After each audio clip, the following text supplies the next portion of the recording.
Sabe como o Brasil lida com o risco de desastres industriais, tipo aqueles com líquidos inflamáveis? Pois é, existe todo um sistema para isso. E é uma mistura bem interessante de engenharia super precisa com gerenciamento de pessoas. Tudo para tentar domar o fogo, né? Que a gente sabe é uma das forças mais perigosas que existem. Bora entender como essa engrenagem funciona? Olha só o nosso caminho. Primeiro, a gente vai entender o tamanho do perigo, o poder do fogo. Depois, a gente entra nos dois pilares que sustentam toda a segurança. Aí a gente vê como o risco é medido, o que é o cérebro de todo esse plano, como a engenharia pensa no pior cenário possível e, para fechar, o fator humano, que é essencial. Para a gente conseguir entender as regras, a gente primeiro tem que ter uma noção muito clara do risco, né? Pensa só, líquidos inflamáveis guardam uma quantidade absurda de energia. Se essa energia toda escapa sem controle, as consequências são, assim, devastadoras, e não só para a fábrica, mas para toda a comunidade e o meio ambiente que está em volta. E o que a gente está falando aqui não é de um foguinho qualquer. A gente está falando de eventos como um BLEVE, que é a sigla em inglês para explosão de vapor em expansão de líquido fervente. O nome já assusta, e olha, é tão perigoso quanto soa. Ou então, incêndios de proporções gigantescas. Não são acidentes do dia a dia, são verdadeiras catástrofes que a legislação brasileira tenta, a todo custo, impedir que aconteçam. Então, fica a pergunta, né? Como é que um país industrializado como o Brasil consegue gerenciar um risco desses em milhares de lugares diferentes? A gente está falando desde o posto de gasolina da esquina até refinarias gigantescas. A resposta para isso está numa estrutura bem completa, toda interligada. Ok. Então vamos para o coração da estratégia de segurança brasileira. O segredo aqui não é um manual só não, é na verdade uma parceria. São dois documentos que trabalham juntos e eles são a base de absolutamente tudo. E o legal aqui é como eles dividem as tarefas. Pensa assim, a NR20 é tipo o software da segurança. Ela cuida das regras, das pessoas, dos processos. Ela diz como gerenciar tudo, quem tem que ser treinado, qual papelada precisa estar em dia. Já a NBR 7505-1 é o hardware, é o manual da construção, sabe? Ele explica como construir a segurança fisicamente, com concreto, aço, distanciamento.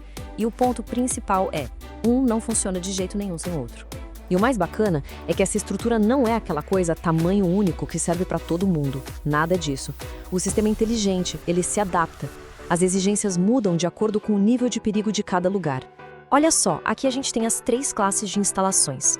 A classe 1 é o que a gente vê no dia a dia, tipo posto de combustível. A classe 2, o risco já sobe um pouco. Pensa numa engarrafadora de gás, por exemplo. E aí vem a classe 3, que é o topo da pirâmide de risco.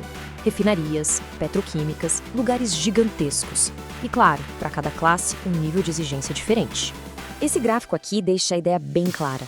Conforme a gente vai da classe I para a classe 3, as exigências de segurança não aumentam um pouquinho, elas disparam. É uma subida exponencial.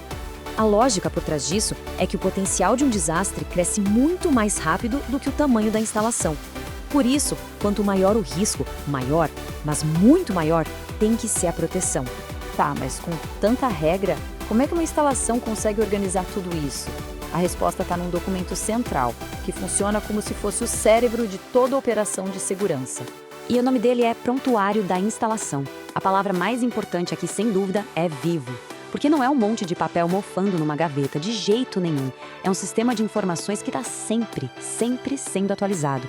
Ele é um retrato fiel da segurança daquele lugar em tempo real. E o que tem dentro desse prontuário? Basicamente, tudo.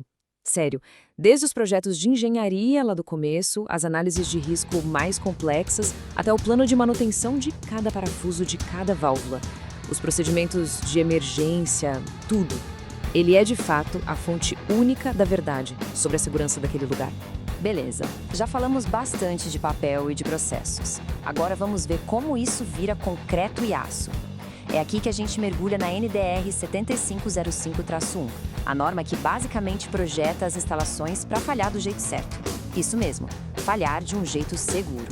O primeiro princípio, e talvez o mais genial de tão simples, é espaço.